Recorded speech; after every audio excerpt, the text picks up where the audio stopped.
Hi guys, this is GSMDome and I'm here with the Xiaomi Redmi Note 13 Pro 5G. This is the Pro version, not the Pro Plus. You can tell by the fact that it has a flat screen instead of the curved one of the Pro Plus.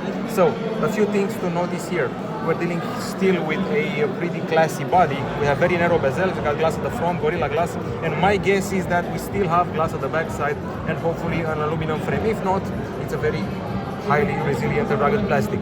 The good news is that they kept the 200 megapixel camera at the back with optical image stabilization, and we also have an AMOLED screen with a 120 Hz refresh rate.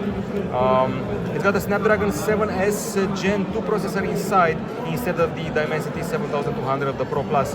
And the battery is larger than the Pro Plus. It's 5100 mAh instead of 5000, and it charges a 67 watts turbo. There's a secure in-display fingerprint scanner, just so you know, of the optical variety. And you can see here some of its features, the aforementioned 200 megapixel camera, also lossless zoom thanks to the main sensor, 6.67-inch display, IP54 certification, Gorilla Glass Victus, and a few other products launched today as well. Okay, so let's see what else we have here. I'm pretty curious about the camera features.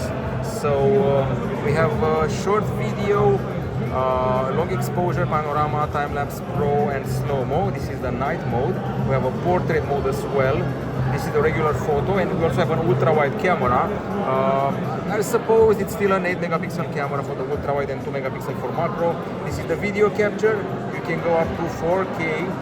Let's see, in just 30 frames. There's no 60 frames here for the 4K. The 200 megapixel full photo, full resolution is available as well, plus document photos, original black and white and enhanced with a 4x zoom for your document taking needs. And in the below mentioned or earlier mentioned Pro area, we have Pro Photo and also Pro Video with some extra features here like maximum focus point, sonogram, and the likes. Okay, these are some of the features available on the device.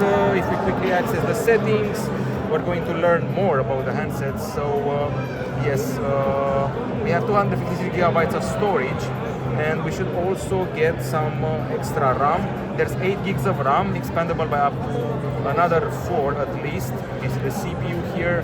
We got the MIUI 14 on top of Android 13, and we also get apparently we also get an audio jack, if I'm not mistaken. It's this one here, and an infrared emitter, which is this one here. Stereo speakers are part of the package, and a pretty nifty looking flash, which is hypnotic in some ways. Not sure about the resolution of the front camera. My guess is 16 or 32 megapixels. That should be the typical recipe. Other things we're mentioning, I'm curious about the Vault. This is the Vault app. It's basically a collection of widgets which combine recommendations of apps from the web, news, video, and you can add even more stuff from here. They're definitely better looking than your average widgets. Since we have an AMOLED screen, there's also always on display with the kind of customization, and we also have those extra cool features here, additional settings like a floating ball, screen recorder, front camera assistant, memory expansion by up to 8 gigs. So 8 plus 8, we get 16 gigs of RAM via expansion.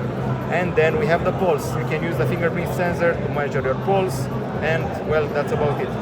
Digital well-being, and you should also have a sidebar in the video applications and whatnot.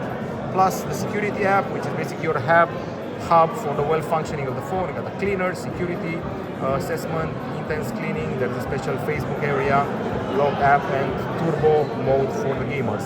This has been a presentation of the Redmi Note 13 Pro 5G. The one with a flat back, flat frame, and a flat screen, and cheaper than the Pro Plus on account of the fact it's priced at 400 euros instead of 450 or 500. That's it from GSMDome.com. Goodbye.